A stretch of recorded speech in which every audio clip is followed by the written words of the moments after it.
जासिग्रोबाय आरो लोगोसे जोंनि पिसि मिउजिक स्कुलनि गोरायुं सार जोंनि पिसि मिउजिक स्कुलनिनो फोरोंगिरि लोगो आरो सालबारि डिस्ट्रिक्टनि बड' आर्टिस्ट एस'सिएशननि बिबानगिरि बिथांमोन लोगोसे फरायसुला फरायसुलिफोर दिनै 30 डिसेम्बर पिसि मिउजिक स्कुल रुपाथि मायथाइ फोरबो फालिथायजों लोगोसे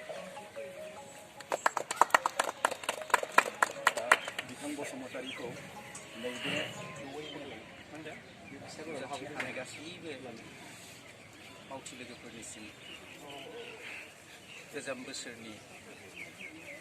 जि गोसो सोलायलायनाय होलायनाय बेयो आगोलनि बायदिनो मोजाङाव थाफिनथों आरो बेनि उनाव फैबाय थानाय गोदान बोसोरखौ जोङो मोजाङै मोजां बारग'नो हाथों बयनिबो जाहाथे गोदान बोसोरा गाहाम जायो बेखौनो आङो हास्थायबाय आरो बयनिबो थाखाय बरायबाय दिनैनि बे पिसि मिउजिक स्कुलनि नैथि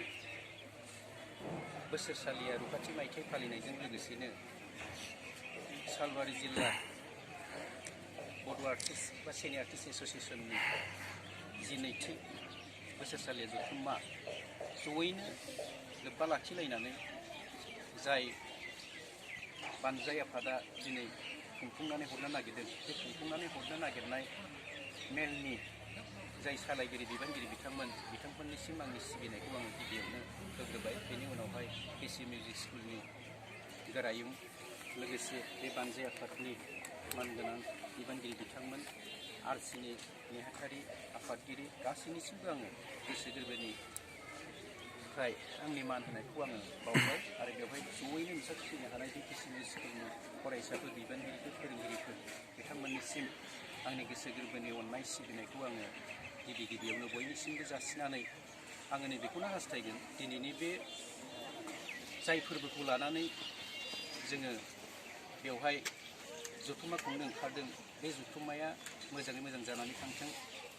आरो आंनो जाय बिबानखौ होदों बे बिबानाव आंनो बेखौनो हास्थायनो नागिरदों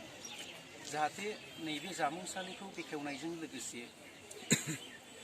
बेखेवनायनि ओंथिया मोजाङै मोजां बयनिबो गोसोखौ फोजोबनो हायो जाहोनानै लोंहोनानै आलासिखौ मोजाङै सिबिनानै ओंखायनो जोङो आलासिनि गोसोखौ गोजोन होनोबा जानायाव लोंनायाव थानायाव उन्दुनायाव जोथोन लानो नांगोन आरो बेखौ जोथोन लानो थाखाय आरसि दंखायो बे आरसिनिफ्राय एबा फुडसाब कमिटिनिफ्राय गासैबो जोथोनखौ जाहाथे मोजाङै मोजां खालामनो हायो आरो बे गोजाम बोसोरनि माबा मोनसे गोसोखांथि दङबा बेखौबो जों जयै नैबे आर्टिस्ट एस'सिएशननि जाय दिन्थिफुंनायफोर बेवहाय जोङो गोसोखांलायनो हागोन बेजों फोसाबफिननो हागोन आरो फैगौ समफोराव जों गोदान बोसोर नैबे दिनैनि जाय जोङो फोरबो खुंबाय दङ बे फोरबोजों गासैनिबो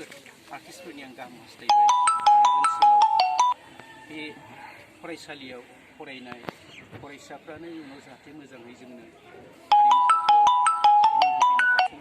मोजाङै मोजां दैदेनलांनो हाथों एबा बे मिउजिक स्कुलनि गाहामा जोंनि थाखाय बयनिबो गाहाम जाथों बेनि जौगानायखौ हास्थायनानै आं दिनैनि बे जामुंसालियाव जाहाथे जों मोजाङै मोजां बयखौबो सिबिनायजों आलासि सोंनायजों मोजां जाहोनो हायो लोंहोनो हायो गोजोन होनो हायो दैफोरखौ गोथार गोग्गो लोंहोनो हायो बेवहाय जाहाथे जेबो उसुबिदा जाया बेखौ हास्थायनानै आं जों जाय जामुंसालियाव जागोन बे जानाया गोग्गो आदार जागोन बेखौ हास्थायनानै आङो बे जामुंसालिनि दरखंखौ बेखेवनो थाखाय आखायाव लादों।